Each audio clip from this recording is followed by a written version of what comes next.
Hi, my name is Cole McCormack. I am the co-writer, director, and creator of the Anomalous Archives. I feel like this project may have come as a bit of a surprise or maybe even annoyance to my usual viewers who didn't really expect to see a massive analog horror project get dropped there on Halloween. After all, I'm sure most of you are really subscribed for the Godzilla, Kaiju content, so it's completely understandable, but I am a filmmaker first and foremost. Now, this is a project that has been in the works for a little while. I knew that with my growing kaiju audience, it was time to make that leap and to finally make a giant monster movie. But I knew that I had to be careful because I don't have the money that your typical Hollywood studios do, so I needed to sort of tackle this from a very budget-friendly yet creative angle. I'm a big fan of analog horror, and I've been sort of dabbling in it here and there with my previous series, A Town Called Whitewater, and then some miscellaneous short films here and there like This Old House and Skinwalker 94. I felt that was the best angle to really go with this kaiju storyline. See, a big part of me was like, okay, how do we make this interesting? How do we make it compelling? But how do we build a world around it? Production actually started before I had a script or even a plan, really. I was just spending an entire week filming what I called matte shots. These are shots without any visual effects whatsoever, where it would just be the camera in a found footage type of format, where I would use my phone and I would just look up.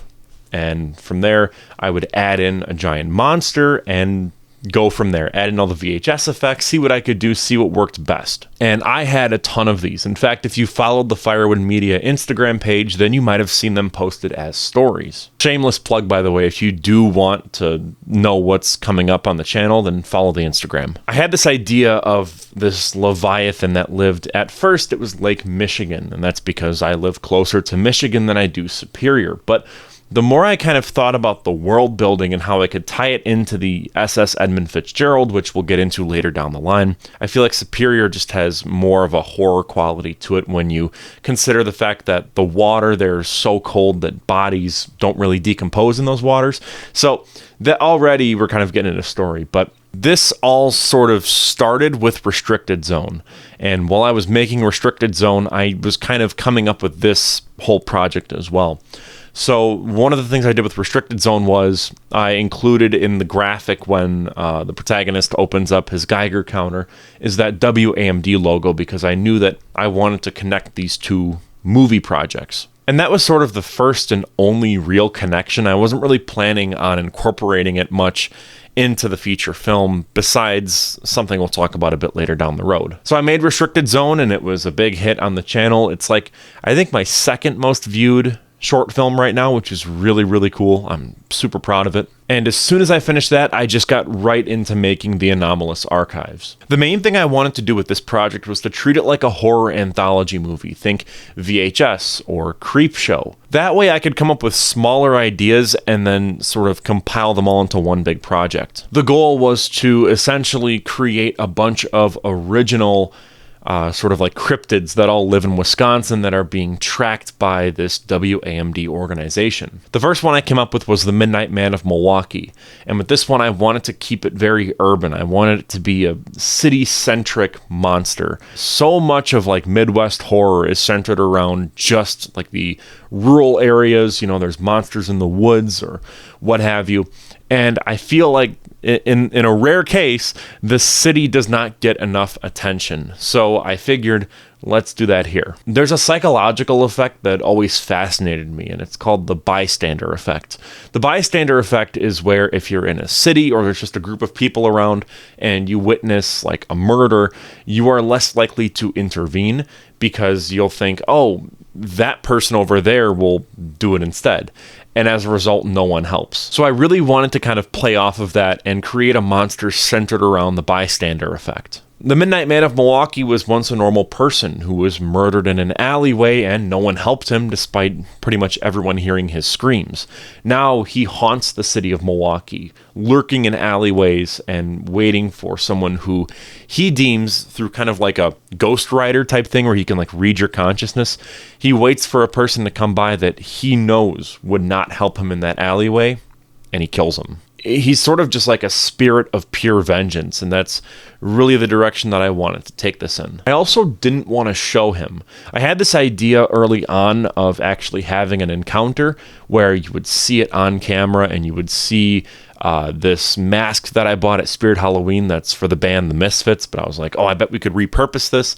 I bought reflective tape to put in the eyes so that they would glow when the light would actually be on the Midnight Man, and it would look really creepy. But I ultimately decided to just keep it as is, because I wanted that mystery to sort of be there. I didn't want to just show all my cards right away. I wanted to sort of keep it close to my chest. The next one I came up with was Old Man Harv, and this was actually a repurposed monster. Let me explain. Back in 2023, I made this short film called Cornstalk about this man that goes into a cornfield, encounters this strange corn monster, and then he ends up choking on corn after the fact. It's kind of out there, but the original idea for that project was quite literally Old Man Harv. That was the original screenplay, and later in the winter, I ended up taking this creative writing class, and I fleshed out the screenplay into just a prose short story. That prose short story is what you heard in that specific episode for Old Man Harv. I wanted that specific episode to be very, very different from the previous installments. I wanted it to sort of like break the mold, where instead of it just being these lengthy explanations of what the monsters are, it's this folksy reimagining of that format. It was narrated by my great aunt Donna, and that was a really fun recording session. In life nor in death. You killed it. Are you sure? I love that. I'm using that. Really? She was super worried that it would not work out and that I would have to re-record with someone else, but in the end it turned out absolutely perfect. I loved how it came out. It's actually my favorite episode in the entire bunch. The next episode that I wrote was episode 1, and with this one I knew that I wanted to establish what the WAMD actually was, what they did, what their purpose was, but also to showcase some smaller monsters that wouldn't really have the opportunity to shine in a full episode just because there wasn't much substance there. With this specific one, I wanted to incorporate the real cryptids, the ones that were actually, folk tales, with my own original creations to sort of blend in that sense of realism and the imaginary and then my own work. Paul Bunyan was one where when I first thought of it, I'm like, oh, that's perfect. Because Paul Bunyan feels like the perfect starting point for this organization, considering where they would end up with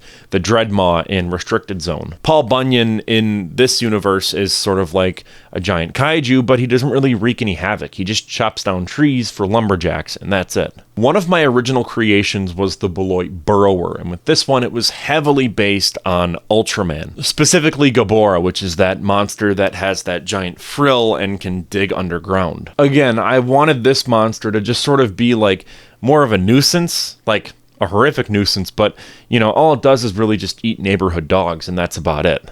It isn't some, like, universe-ending threat. I wanted there to be sort of a range of, like, peaceful to nuisance to, like, okay, we're getting pretty serious, and these are the ones that are legitimate threats to human society. I also used some of your typical Wisconsin folktale monsters, like the Hodag and the Beast of Bray Road. The thing is, though, I wasn't sure what to do from there, because the episode just kind of happened, and it was about 6 minutes long, and it wasn't all that interesting.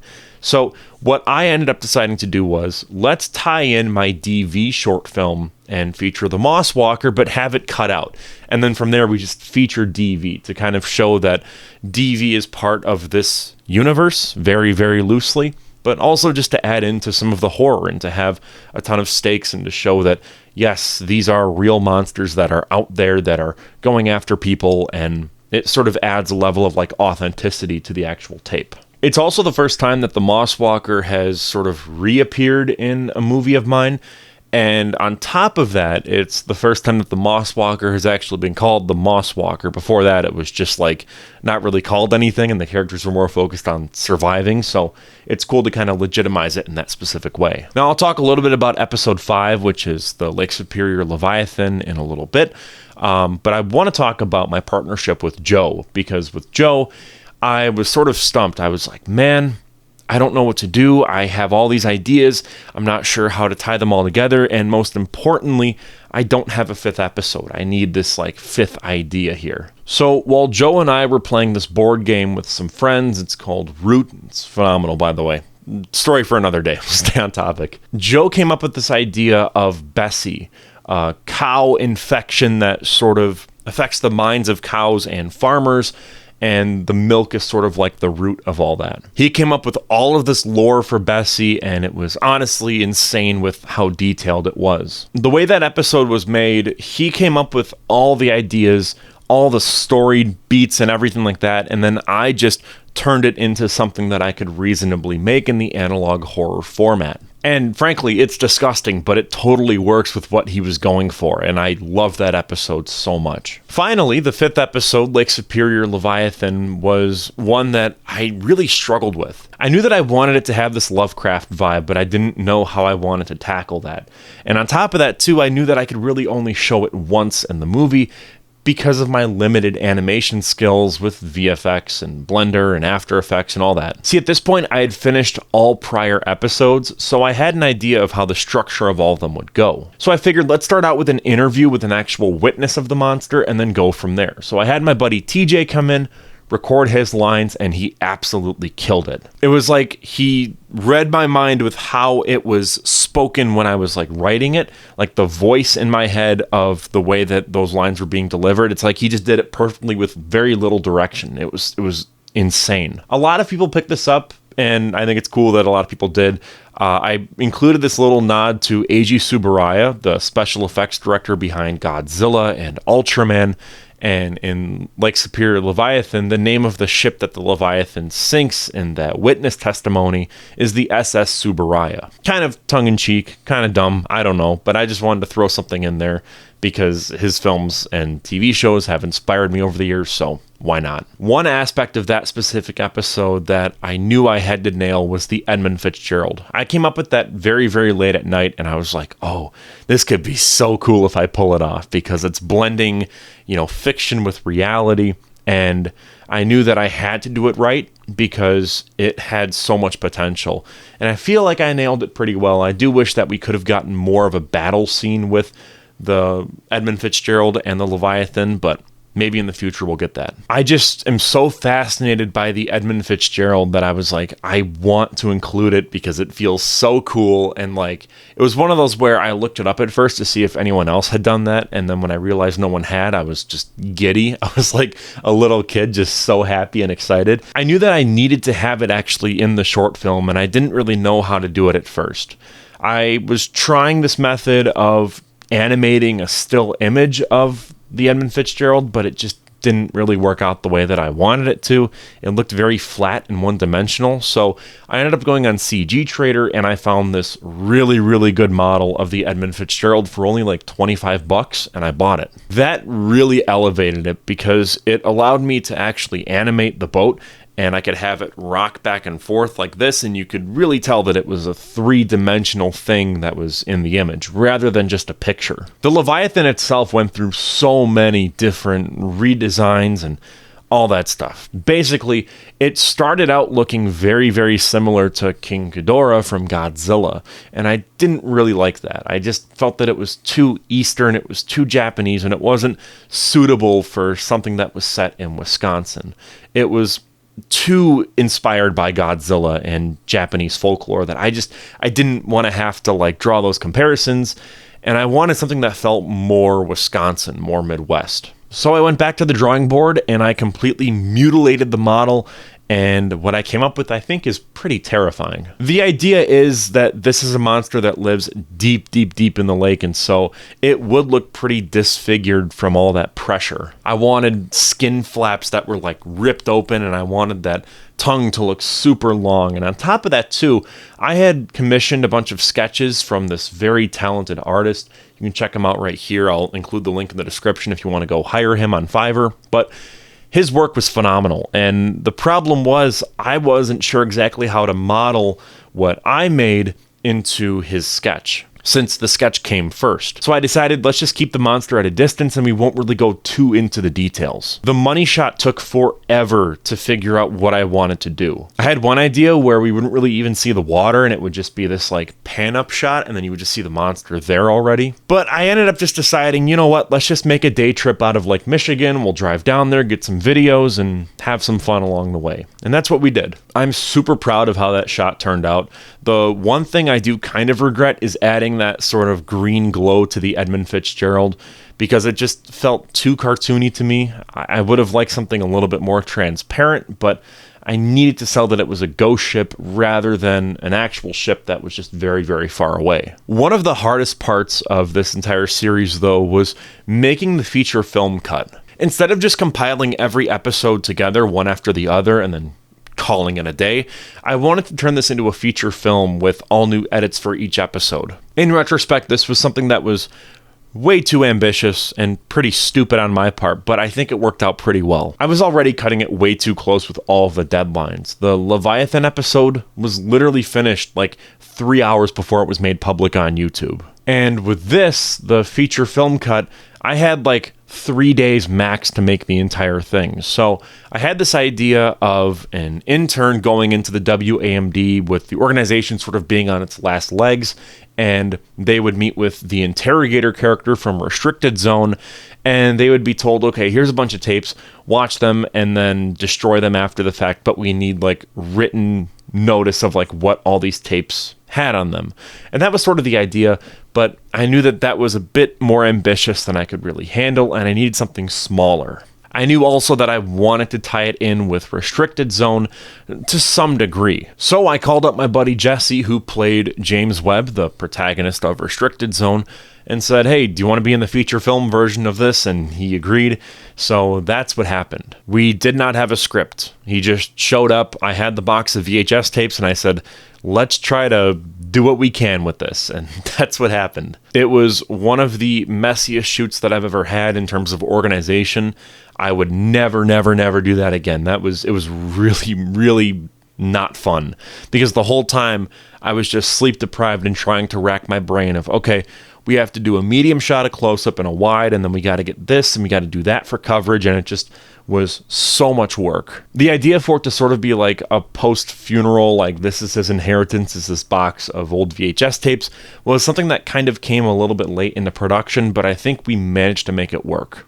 I knew that a lot of my work would be in insert shots, and we would just get Jesse's face as much as possible and then try to cut it all together in post. And that's kind of what we did. It kind of worked. But for the most part, I regret not planning this out better. One of my favorite things is the old man picture of James Webb Sr. That was just a picture of Jesse that I took with Snapchat, and I had like an old man filter, and then I touched it up in Photoshop and called it a day. That's it. That's not some random old guy. That's just Jesse with a filter on. But beyond that, though, most of those shots were just by me and my girlfriend putting everything together and kind of going, okay, we'll include this insert shot here, this insert shot here, and, you know, we'll do this and this and this. And I really wanted to sort of emphasize this Halloween vibe since the film was coming out on Halloween. And I think I kind of nailed that sort of cozy sitting back and watching VHS tapes vibe that I really wanted to capture. The music was all composed by me, and that was a lot of fun. Genuinely, that is probably my favorite part of filmmaking, is getting to sit down and compose hours and hours worth of music, most of which never gets used, but that's just sort of the fun of it. There were a ton of synthesizers used for this specific project, and that's, again, one of my favorite instruments to use when it comes to composing music. There was some minor bass and guitar, but again, for the most part, it was quite literally just, you know, synthesizers, and that's it. The very last thing that we shot was the Leviathan actually emerging up from the tree line, and then the film cuts to black. See, the original idea was I'll just film the basic matte, you know, of like the sunset and everything, and then we'll just have it appear normally, and Jesse would walk out without actually holding the camera. And he would just sort of see it in the distance, but we kind of struggled with this idea of, okay, do I follow you out?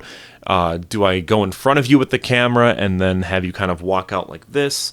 It was just very, very confusing because I knew that I wanted him to sort of like turn, and then the monster wouldn't be there in the shot. We'd have to cut to a different shot. So after a lot of deliberating, we decided, okay, let's try it with you holding the camera, and then we would cut to the actual view of what the camera sees. And that's what we ended up sticking with. And I'm very proud of how that looks. I think that that was a very solid decision on the both of us to do that, because it would have turned out very bad. And we had to kind of rush that specific VFX shot because that was made, again, like that was a couple hours, I think, before the film came out. Like it was still running renders on the day of. If you haven't seen it yet, go check out the Anomalous Archives. It was a ton of fun. It was a lot of hard work, but in the end, it truly paid off. It's one of my favorite feature films that I've ever made, so yeah, go check it out. I'm Cole McCormack. You're watching Firewood Media, and I will see you in the next one. Peace out.